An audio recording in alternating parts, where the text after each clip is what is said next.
आजिर आलोच्य विषय मातृभाषा और लोकशिक्षा। यार प्राबंधिक गोलोक बिहारी धल।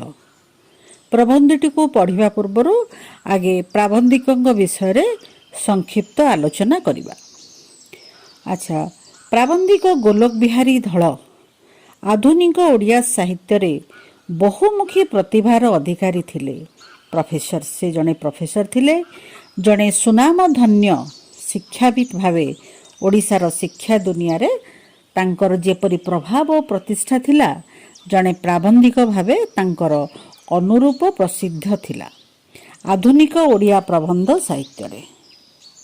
बुझिल, ओडिया गद्य साहित्य को से आपणार एक निजस्व कला कौशल रे स्वातंत्र्य प्रदान करिबारे से समर्थ हासिल करथिले। विशेषकर मातृभाषा आ लोकशिक्षा और शिक्षा शिक्षक संबंध रे तांकर अधिकांश प्रबंध थिला अत्यंत उच्च कोटीर। संस्कृत भाषा साहित्य रे स्नातकोत्तर आ भाषा विज्ञान रे विशेष से शिक्षा अर्जन करी ओडिशा सरकारंकर उच्च शिक्षा विभाग रे से संस्कृत और ओडिया विभाग जड़े अध्यापक भावे नियुक्ति होइथिले। परे से रेभेन्सा कॉलेज रे ओडिया विभाग प्रोफेसर रूपे से नियुक्ति हेले। भाषा और साहित्य क्षेत्र रे तांकर साधना और गवेषणा थिला तांकर अत्यंत उच्च कोटीर।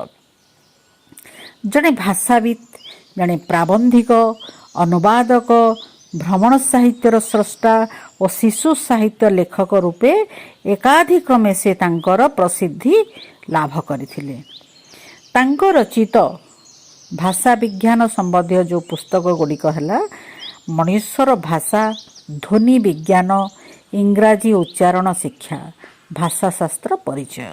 अच्छा, तांकर दुईटी उच्च कोटीर भ्रम कहानी पुस्तक होची, गोटे होची लंडन चिठी आउ अन्यटी अमेरिका अनुभूति।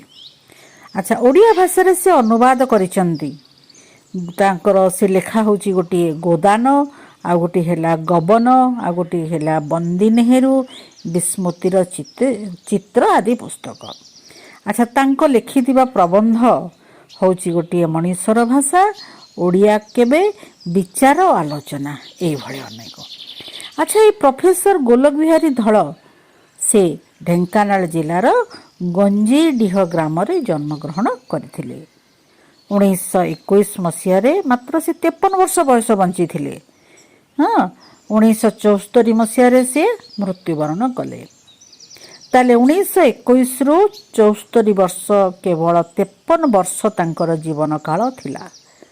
वास्तव में से ओडिया साहित्य इतिहासर जड़े अत्याधुनिक पर्वर यही अनन्य रूपकार स्वल्प जीवन काल मध्य विपुल ज्ञानर से अधिकारी हो पारिथिले।